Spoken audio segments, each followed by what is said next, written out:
Well, I have to admit my last video was probably not a very powerful argument in terms of what I was trying to say on here in regards to Obama's Nobel Prize. So let me post a little addendum here. And this is actually coming from people who are who still have some principles left in the progressive community or in the liberal community, whatever you want to call it, you know, whatever. Howard Zinn, probably the epitome of a liberal and a progressive, had this to say about the Obama Prize being won, the Obama thing about the Nobel Peace Prize. I was dismayed when I heard that Barack Obama was given the Nobel Peace Prize. A shock, really, to think that a president carrying on 2 wars would be given such a prize. Until I recalled that Woodrow Wilson, Theodore Roosevelt, and Henry Kissinger had all received Nobel Prizes. And the Nobel Committee is famous for its superficial estimates, won over by rhetoric and by empty gestures and ignorant, blatant violations of world peace. Yes, Woodrow Wilson gets credit for the League of Nations, that ineffectual body that we now call the UN, which did nothing to prevent any wars. But he had bombarded the Mexican coast, sent troops to occupy Haiti and the Dominican Republic, and brought the US into the slaughterhouse of Europe in the First World War, surely amongst the stupidest and deadliest wars on the planet. Sure, Theodore Roosevelt brokered a peace between Japan and Russia, but he was a lover of war who participated in the US conquest of Cuba, pretending to liberate it from Spain while fastening US chains on that tiny island.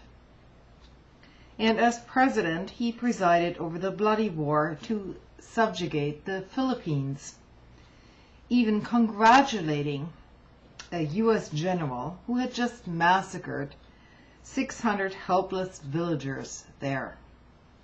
The committee did not give the Nobel Prize to Mark Twain, who denounced Roosevelt and criticized the war. Oh yes, the committee also saw it fit to give the prize to Henry Kissinger because he signed the final peace agreement ending the war in Vietnam, of which he had been one of its prime architects. Kissinger, who went along with Nixon's expansion of the war, with the bombing of peasant villages in Vietnam, Laos, and Cambodia. Kissinger, who matches the definition of a war criminal very accurately, was given that prize as well. People should not be given a prize on the basis of promises they have made, as with Obama, an eloquent maker of promises, but on the basis of actual accomplishments towards ending war. And Obama has continued deadly and inhuman military action in Iraq and Afghanistan to this very day. The committee for the Nobel Peace Prize should retire and turn over its huge funds to some international peace organization that is not awed by stardom and rhetoric, and which has at least some understanding of history. Also an article by Glenn Greenwald today, in which he criticizes the DNC Democratic National Committee, accusing the GOP of having thrown in its lot with the terrorists and putting politics above patriotism because, just like the Taliban and Hamas, some Republicans objected to awarding the Nobel Peace Prize to President Obama. Salon's Axel Koppelman described how some progressive groups, including Media Matters and some blogs, embraced the very same theme, even producing videos suggesting that the right has aligned itself with terrorists. Media Matters' Chris Harris wrote a piece entitled "The RNC, Republican National Committee, agrees with the Taliban," and actually labeled the mere act of questioning Obama's prize was warranted to be unseemly and downright unpatriotic. This is coming from our Democratic national leadership here.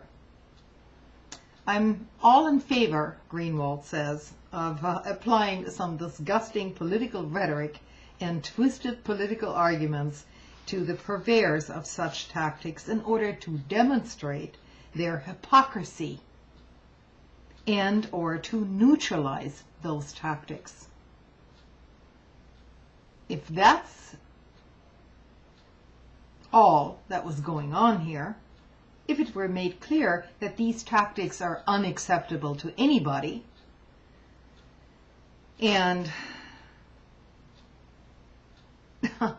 dumb, basically, but that the Rovians on the right who have spent the last 8 years wielding these very same tactics should be basically ridiculed, then I wouldn't have any objection to it. This is what Greenwald says. But plainly, this is not exactly what's going on. Instead, the Democratic National Committee and these groups are clearly arguing that it's improper and unpatriotic to object to even questioning any kind of award as far as Obama is concerned. Leaving aside the fact that the global community didn't honor the American president, 5 Norwegians did. It wasn't the global community. Also leave aside the fact that many people from many different parts of the world, not just scary terrorists and Arab enemies, questioned whether Obama's prize was appropriate. The global community happens to encompass more than Western Europeans.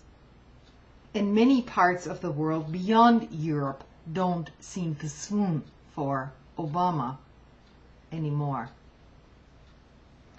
Calling people unpatriotic and comparing them to terrorists for failing to fulfill their solemn duty to praise a president on his special day and mindless support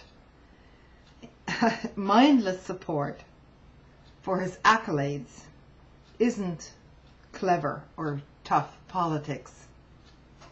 It's weak and counterproductive, unprincipled and dangerous. So that's, I guess, the addendum to my own little video here, just in case people misunderstood what I tried to say in the previous one. Thanks for listening. Good night.